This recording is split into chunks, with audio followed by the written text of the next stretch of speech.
안녕하세요. 강남 허준 박용환 원장입니다. 요즘 잠들기 어려운 분들 참 많으시죠? 그런 분들이 의외로 이런 부분 때문에 잠을 제대로 못 드는 분들이 많은 것 같습니다. 이번 편에서는 숙면을 방해하는 의외의 생활습관 3가지에 대해서 알려드리도록 하겠습니다.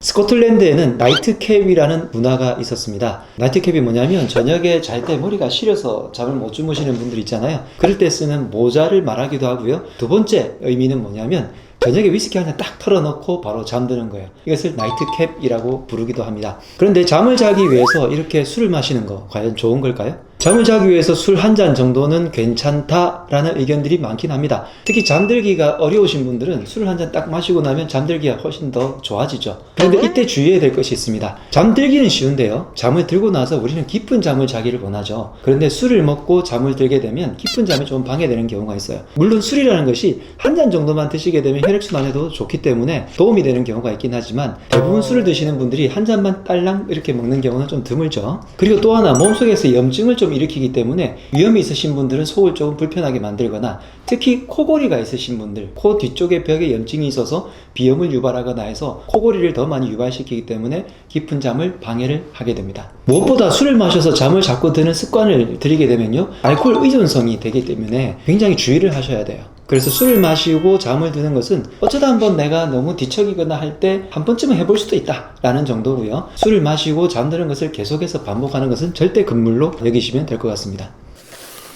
그 다음에 잠들기 전에 샤워를 하시는 분들이 많던데 뜨거운 물로 하는 게 좋으냐, 미지근한 물로 하는 게 좋으냐, 찬물로 하는 게 좋으냐, 이 면에서 찬물로 하는 것은 당연히 신경이 막 깨기 때문에 숙면에 방해되는 것은 누구나 다 아실 거고, 특히 여름이라도 자기 직전에 찬물로 샤워를 하게 되면 사람이 막 각성이 돼요. 그래서 잠들기 전에 찬물로 샤워하는 것은 무조건 안 될 거고요. 뜨거운 물로 샤워를 하는 경우에는 2시간에서 1시간 반 정도 사이 전에 뜨거운 물로 하는 것은 도움이 됩니다. 그런데 잠들기 직전에 만약에 샤워를 하실 경우가 생긴다면 미지근한 물로 해주시는 게 좋고요.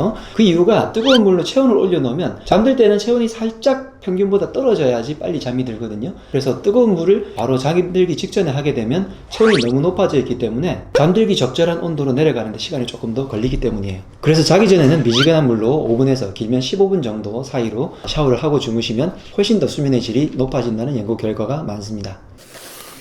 요즘 반려동물을 많이 키우시면서 반려동물과 함께 잠을 자다가 보니까 수면에 방해되더라라는 분들이 굉장히 많습니다. 이게 왜 그러냐면 반려동물과 사람은 수면 패턴이 완전히 다르기 때문이에요. 대부분의 반려견들은요, 하루에 평균 10시간을 자고 조금만 나이가 들게 되면 12시간까지도 잠을 자게 됩니다. 그리고 우리가 영화를 보면 알다시피 이렇게 자고 있다가 어떤 소리가 들리면 이렇게 깨는 듯 하다가 또 쉽게 잠이 드는 경우가 많죠. 그래서 수시로 잠을 자게 되는데 보통 반려견들을 키우시는 분들이 낮 동안에 밖에 나가셔서 반려견 혼자 있는 경우가 있잖아요. 그런 경우에는 이 친구들이 뭘 하겠어요? 그냥 잠을 자요. 그런데 나중에 주인이 퇴근하고 들어오면 그때부터 이 친구들은 굉장히 활기차게 됩니다. 그러면 내가 잠들려고 할 때 어떤 일이 벌어지죠? 낮 동안에 충분히 잠을 잤기 때문에 밤에 잠을 안 들고 주인과 계속 놀아달라고 하죠. 심지어 어떤 반려견들 같은 경우에는 주인 위에서 올라와가지고 안 온다고 빨리 위해서 일어나라 이렇게 해서 잠을 못 드는 경우도 있고, 그리고 반려견들 같은 경우에는 잠을 깼다가 들었다 자주 하기 때문에 같이 자게 돼도 이 친구의 패턴과 사람의 패턴이 다르기 때문에 주의를 좀 하셔야 됩니다. 고양이 같은 경우에는 더 심하죠. 고양이는 원래 야행성입니다. 야행성이기 때문에 밤에 이렇게 잘 돌아다녀요. 그러다 보니까 사람이 잠을 자려고 할 때 고양이들은 당연히 더 놀아달라고 하거나 이 친구들이 잠을 방해하고,